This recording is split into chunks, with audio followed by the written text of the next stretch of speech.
Okay. So Tammy, Location number 4. location number 4. Yep.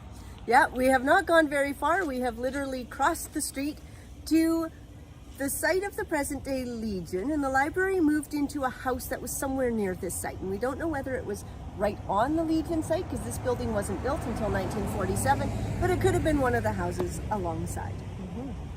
And that's all we know about it. That's all we know. Yep.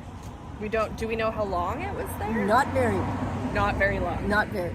Remember, this is the height of the Depression. Oh, we're All in the 30s those money now. problems that they ran into down in the Spears store, and we're also encountering when it was over in the little tiny village town hall. Town hall. Still an issue, even more of an issue, when they were in the they were house in the somewhere in Legion. this area. So, can we surmise maybe that was it still functioning as a library, or was this just a stopover storage space? No, I believe it was still attempting to function as a library. Okay.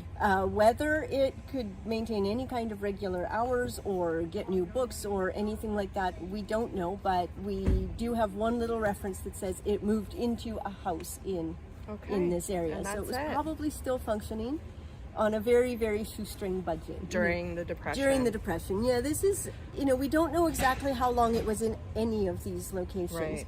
But by the time it moved here, if it moved into the town hall in 1930, it was there for even a couple of years. By the time it got here, the Depression was at its height. Yes. 1933 was the worst year.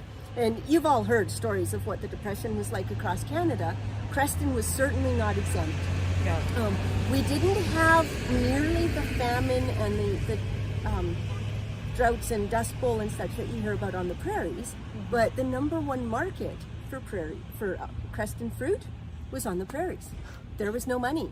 So prices of fruit had plunged. In fact, growers here were joining provincial movements. Yeah. The slogan, a cent a pound or on the ground. If they could not get a penny per pound for their fruit, when they sold it, they weren't going to pick it at all. Yeah.